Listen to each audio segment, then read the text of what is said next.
भगवान की कथा ध्यान से सुनिए। प्राचीन समय में सुमंत नामक एक ब्राह्मण रहता था। उसकी धर्म पत्नी का नाम दीक्षा था।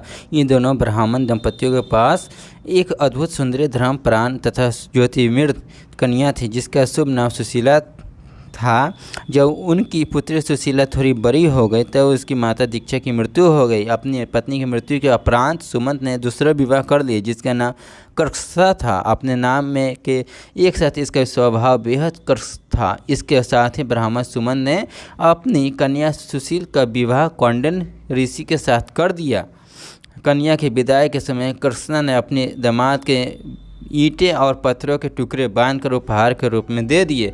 कौंडिन्य ऋषि अपनी पत्नी सुशीला के साथ अपने आश्रम की ओर निकल पड़े। आधे रास्ते में ही शाम ढलने लगी और ऋषि नदी के किनारे संध्या वेदन करने लगे।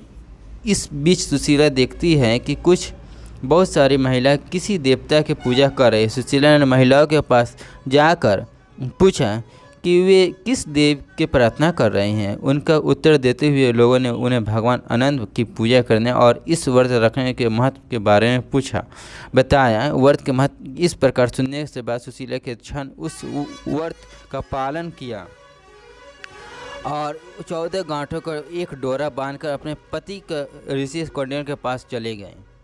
ऋषि ने सुशीला के 12 बंधे डोर के विषय में पूछा तो उन्होंने सब बात बता दी, लेकिन ऋषि ने यह बात कुछ अच्छा न लगा।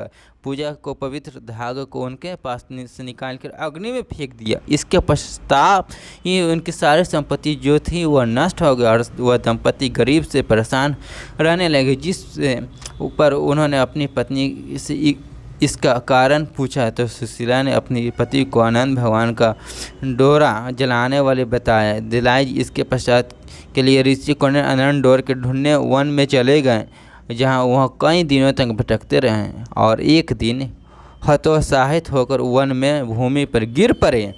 ऋषि दंपतियों के पश्चात एक दिन आनंद भगवान प्रकट हुए होकर बोले, हे कौंडिन्य, तुम्हें स्मरण है तुमने मेरा अपमान किया थी, जिस कारण तुम्हें अब कष्टों का सामना करना पड़ रहा, लेकिन अब तुम्हें पश्चाताप कर लिया है। अब मैं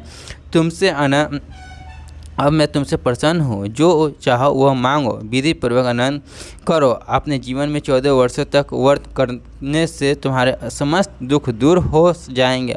तुम धन धान्य संपत्ति से पहले की तरह संपन्न हो जाओगे। ईश्वर के अनुसार ही कौंडिन्य ने व्रत किया तथा अपने जीवन को समस्त कलेशों से मुक्ति पाई।